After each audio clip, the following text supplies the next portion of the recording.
Hello, तुम्हाला ही शाळेची आठवण आली ना? शाळेबाहेर असे आपण चिंचाचे गोळे किंवा चॉकलेट आपण आवडीने खायचो. चला तर मग आपण घरीच बनवूया. पण मी इथे चिंच वापरले नाही आहे. हे चिंचासारखा दिसणारा पदार्थ चिंच नसून तो आवळा आहे. हे आवळ्यापासून मी गटागट बनवलेला आहे. चला मग आपण रेसिपीला सुरुवात करूया. अगदी कमी वेळात आणि खूप पौष्टिक आहे. चला बघूयात. इथे मी 4 ते 5 आवळे वाफवून घेतले होते. जसं आपण आवळा कँडीला वाफवून घेतो अगदी तशा प्रकारे एक वाफवून घ्यायचं आहे. नंतर मी थंड होऊ दिल्यानंतर मिक्सरच्या भांड्यामध्ये काढून घेते. मिक्सरला थोडंसं वाटून घ्यायचं आहे पाणी न घालता.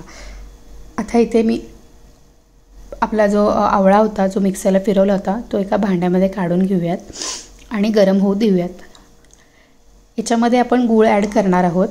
गूळ हा तुमच्या आवडीनुसार घाला. म्हणजे आवळा हा थोडासा आंबट असतो. आवळ्याचा हा सारण जर 1 वाटी असेल तर 1 वाटी गूळ घातलं तरी चालेल. मी पाऊण वाटी घातला आहे कारण मला थोडासा आंबट हवा होता, त्यामुळे मी गूळ थोडं कमी वापरले आहे. आता हे गूळ पूर्ण आपल्याला विरघळू द्यायची आहे आणि पूर्ण तो आवळा शिजवून घ्यायचा आहे. ऑलरेडी आपण वाफवला आहे, पण इथे गूळ विरघळण्यासाठी फिरवत राहायला हवं. हे बघा, एक 5 ते 10 मिनटं लागतात. त्याचा पूर्ण कलर चेंज होईपर्यंत आपल्याला परतून घ्यायचं आहे. हे बघा, पूर्ण कलर कसा काळा आलेला आहे, जसा चिंचेचा गोळा दिसतो तसा. अजूनही हा सारण पातळ आहे. अजून एक 10 मिनटं आपण शिजवून घेऊयात. हे बघा, इथे आपलं सारण तयार झालेलं आहे. याच्यामध्ये आता आपण मसाले ॲड करूयात. अर्धा चमचा तिखट घेतले आहे मी. आता याच्यामध्ये चवीनुसार मीठ टाकूया. थोडंसं हिंग टाकते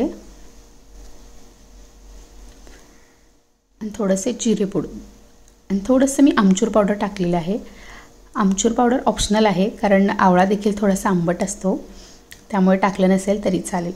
हे आता सर्व मिश्रण एकत्र म्हणजे मिक्स करून अजून एक 5 मिनटं आपण शिजवून घेऊयात. म्हणजे तो मसाला जो टाकला आहे ना तो सगळ्या आवळ्याला लागेल.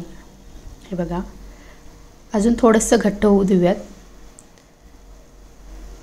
आता सारण तयार झाल्यानंतर मी एका प्लेटमध्ये थंड होण्यासाठी ठेवते आहे. बघा, हे सारण किती घट्ट झालेलं आहे.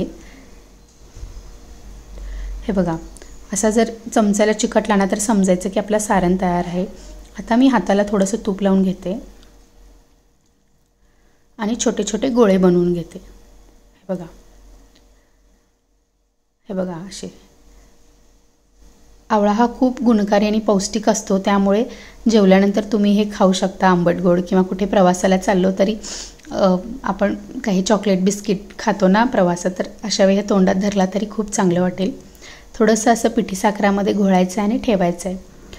आणि हे आपण जर फ्रीजमध्ये एक 5 मिनटं ठेवलं ना तर तो घट्ट होईल. म्हणजे आपण आता हाताला मळताना कसा मऊ लागतो आहे ना, तर तो फ्रीजमध्ये ठेवल्यानंतर घट्ट होईल. त्यामुळे 5 मिनटं फ्रीजमध्ये ठेवायचं आहे आणि एका हवाबंद डब्यामध्ये तुम्ही ठेवू शकताय.